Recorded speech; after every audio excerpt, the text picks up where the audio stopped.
Hello everybody, Ben Peck here, all in Aggies, taking you through the Texas A&M 21-17 victory over Arkansas. Just finished up my stuff with KCEN, K-Aggs, NBC, and College Station. So now I want to hop on here and give you just some of my instant initial takeaways as I wait for some of my buddies to get wrapped up with their stuff. Obviously, a great win. You know, we talked about it with Courtney Mims from Pick Trail Nation in the show on Friday. This game was going to be something that could really launch either team into some like an era of good feelings, as they say. You know, 4-1 for either team, either going into Tennessee at home for Arkansas or Mizzou at home for Texas A&M. I think that Mizzou game is particularly doable for the Aggies relative to maybe Tennessee for Arkansas, but really liked what we saw today. I liked it. You know, I don't know about y'all, but I kind of liked that there was a little bit of a struggle and to see how they handled it. Obviously, you'd love to see them just roll Arkansas and you know, beat the hell out of them, as we like to say in Aggie land. But next best thing, if that's not going to happen, how does this team, just in terms of projecting out for the rest of the year, how do they respond to a punch early? How do they respond to maybe their plan A not working all the time, but not necessarily getting shut down all the time either? I always think a huge mark of teams in terms of prognosticating is how well are teams able to win when they're not playing their best. And Texas A&M, I don't want to say they played a bad game, but they definitely have things to clean up. But still, they found a way. Some stuff was there for parts of the game, and then it wasn't, and vice versa. They found a way to do it. You know, the strength on strength that we were all looking at coming into this game was the run defense for Arkansas and the rushing attack for Texas A&M. Well, how about this? A&M outruns Arkansas 134-100. Now, just in terms of the offensive output for A&M in that regard, a bit of a letdown, disappointing day compared to what they've been doing, right? One of the top rushing offenses in the country. But Arkansas's had one of the best rush defenses. So again, that's kind of what I guess you should expect, somewhere in the middle, right? It's not going to be, rarely is it going to be one strength on strength just overpowers the other. It's usually probably going to be a mixed bag. And that's kind of what it was. It took a while to get it going, but when you needed it the most on that final drive, they came through. In particular, Le'Veon Moss. Let's pull up his numbers here. It was pretty notable in terms of just the efficiency. 13 for 117, 9 yards per carry, had the 30-yard run, had what I thought was sort of the unsung play of the game, the 3rd and 4. He gets contacted. I'm not sure if it was right behind the line of scrimmage, right at the line of scrimmage, but he slips the tackle on that conversion, goes up for a nice little gain, and then that eventually leads to the Trey Watson touchdown, which puts Texas A&M up for good. You know, if he gets tackled behind the line, they don't get that conversion. They're probably out of field goal range. You give it back to Arkansas when they're up by 3. And not that obviously that changes the dynamic, like it wouldn't be that huge of a hole, but now Arkansas with the ball can kind of do what they want to do, as opposed to they get the ball back, especially on that last drive, and you're kind of in a pass-first situation. You don't really, you know, they can't really lean on the run game as much as they'd like, even though they did run the ball 30 times. Of course, that includes sacks as well, which was, by the way, another positive for Texas A&M. Don't see a number on here in terms of just how many sacks. I mean, 2 for Nick Scorton, but as a team, they were pressuring Taylon Green a lot. Like to see that. And again, I like to see that they basically put their defense in a position to succeed there. It's way harder, and Nick Scorton kind of alluded to this when I asked him about it after the game. I feel like it's way harder to get a stop that you need to give the offense the ball back with a chance to tie or win the game, rather than be up and get that stop to close out the game. Because, again, especially in a situation like this where Arkansas would like to be able to lean on almost run game exclusively. Like, they could throw the ball, and they have explosive play ability, so you weren't totally out of the woods. I think everyone knew that, but definitely made it easier on yourself. Liked to see that. Like to see Noah Thomas, the first 100-yard receiver of a single game for this season. He had, I think it is 100, I literally folded his stats right at the line. 107 yards on 6 receptions and the 58-yard touchdown. Also, I must say, he had a couple where he was either narrowly pulled it in, was slightly overthrown, and he could have had an even bigger day, like a monster stat line. He was not that far off from doing that. So I think it was good to see that. He's still behind him. Not much volume. We've talked about the volume for the receiving core. I mean, just 11 completions. Marcel Reed, we'll get to him. 11 completions, 22 attempts. So if Noah Thomas is getting 6, 5 for the rest of the team. So that's maybe a little bit of a disappointing thing. But by the way, we talked about another thing on, I believe, Thursday's show, the pecking order. We talked about Jabri Barber getting more involved. You know, coming back from the foot injury he suffered during spring practice. He was the second most targeted player on the team, or at least second most receiving yards. 6 targets, 2 receptions for 23 yards. Again, nothing crazy, but in terms of his proportion of the targets, I like to see that the coaches feel good enough about him to put him out there, and hopefully that can be something where he continues to be put in a position to expand his role, and we can see the promising, exciting talent that a lot of people, you know, per the reports, were excited about what they were seeing from him coming in from Troy.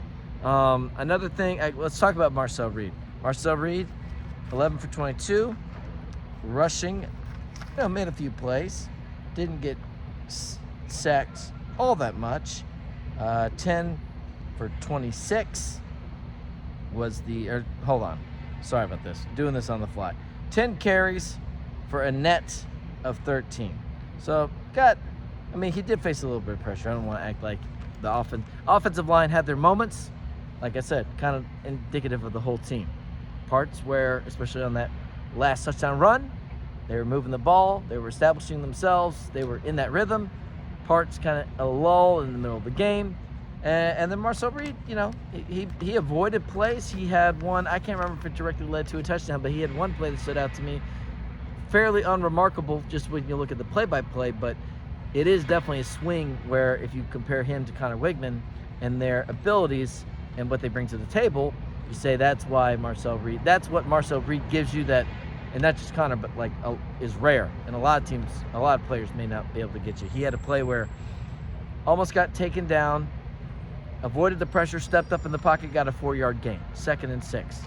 Now, okay, 4-yard gain, 2nd and 6, who cares? Well, compared to the alternative of, you know, you're just a little bit slower, a little bit less aware, a little bit less agile, whatever, you get taken down the backfield, you know, 2nd and 16, 15 to a 2nd and 6, that's a 10-yard swing. That keeps the drive alive. And I want to say that was on the opening touchdown drive. So just little things like that. Again, maybe fairly unremarkable if you just go down, look at the play-by-play or the box score for some of these things. But if you consider the worst-case scenario on how a lesser quarterback maybe would have performed, you know, I thought he played pretty well. I do think, I got to say, I don't want to beat a dead horse with it because we talked about it so much. I do think after this, he is the guy until further notice. Again, the stats aren't amazing, room to grow, but I think that's indicative of the whole team, right? Like, it's not just like Marcel Reed is holding this team back. He is, I think, kind of indicative of, okay, this team has their moments, they get in rhythm, they are progressing, they're getting a little more comfortable, but he's part of that, but everyone is. The run game, the O-line, especially with the offense, the receivers, and, you know, at this point, 4-1, you're rolling, 4 straight wins, 2 with him, or 3, with him as your starting quarterback. I think you got to let him go until further notice. You know, the thing with Connor was, when it happened, it was like, okay, he's out for Florida. Is he just nicked up for this game, but he'll be totally fine for Bowling Green? And in that situation, I don't like making a knee-jerk decision to say, okay, well, one good game from Marcel, we're moving on. That made me a little uncomfortable because I'm like, I don't want to needlessly put rust onto Connor if he is potentially best option. But at this point, he clearly, health-wise, isn't ready. And I say that because he's not even dressed out available. Again, not his fault, beyond his control. But now, you know, that rust would be inevitable if you went with him. And Marcel has done good enough to get you now 3 wins in a row in 3 starts, and he is continuing to get a little bit better and a little bit better. Another thing I loved in this game, I think we saw some downfield shots. You know, they weren't converting at a huge rate, which is, again, why we probably haven't seen them, you know, sling it out like crazy all the time. And I'm not asking for a video game offense, but just every now and then to keep them honest, to open up that run game, to know, like, hey, if you put someone one-on-one on the outside with Noah Thomas or Jabri Barber or Cyrus Allen, we're gonna, every now and then, if you're undisciplined and you're just trying to sell out to stop our run, you're gonna have to pay for it. And they connected with Noah Thomas. I think another big thing, by the way, is it's not just gonna be their ability to get open and go deep and all that. It's gonna be the big play potential. It feels like with these receivers is, can they shed that initial tackle, and then can they, after that, yards after carry in that sense. Like I feel like this offense at peak efficiency is not receivers streaking, hit them in stride, and they're gone. It's more receivers pulling away a little bit from their guy, get the ball to them, and if they make that first defender miss, if they're kind of on an island, then like the Noah Thomas touchdown, you can go out and, you know, break out for a touchdown. I think that's the sense I get in terms of what explosive plays in the passing game are going to look like for this offense. But we saw that, and we saw a couple downfield shots to Noah Thomas. Like I said, some of them missed, maybe bad throw, maybe, you know, just good defense, whatever, but they were in the area code, you know. They were it wasn't like it was so ugly that it's like, oh God, let's not do that. We don't need to be trying to do that. It was adequate, I thought. I liked the effort, put it on tape, and gave yourself an opportunity to make plays there. I think we'll go ahead and wrap this thing up. Again, just wanted to do kind of quick initial thoughts here as Texas A&M defeats Arkansas 21-17. They take the trophy back to College Station for the 12th time in 13 years, I believe, if I'm not mistaken, at least since joining the SEC. That's their matchup record. So A&M continues rolling over the Hogs. Hogs, I think, has some promise. They have pieces to build around, but they, like A&M in some ways, do have some areas to clean up, but I think fewer than A&M. And I will say, just a little humble brag, pat on the back, when we talked to Courtney Mims from Pick Trail Nation, I think we were both kind of right. She said mostly, look, there's going to be weird things are going to happen, big plays, explosive plays, momentum, and A&M has enough, or Arkansas in her case, has enough players and enough talent to make big plays to pull away and win this game. And I think they did. I think they had the talent to beat A&M. But, as I said, I think A&M is going to be a little bit better in terms of controlling the ball, not turning it over, and wouldn't you know it, 3 turnovers to none played a huge factor. A&M did outgain the Hogs slightly, but not so much so that if it would have gone the other way, Arkansas couldn't have overcome that. And so, I think the turnovers basically proved to be the decisive factor in the game. You know, they were getting tricky with special teams, but Arkansas with the fakes, and one of them worked and one of them didn't. I guess the punt wasn't necessarily a fake. It was more of a read based off the rollout punt. But still, Aggies did what they had to do, got the win. Now 4-1 going into an interesting game at home against Missouri. That's the kind of game that, if you win it, could put you in the position for a needle mover season in terms of the public discourse perception of where the program is, the momentum of it, where it's going, recruits, transfers, hop on board. This train is leaving the station. That's if you can beat a team like Missouri and continue to do that, win 9-10 games, keep yourself in the playoff conversation for the extent of the year. Even if you don't quite make it, you'll say, oh, I remember they had a pretty good year, especially first-year head coach. That momentum is invaluable. So A&M's still in a position to do that. They have a chance to do that. We'll see if they can. Next Saturday, Kyle Field against the Tigers. That's going to do it for now. For All In Aggies, here at AT&T Stadium for one last time. Good goodbye to Jerryworld. There it is, AT&T Stadium.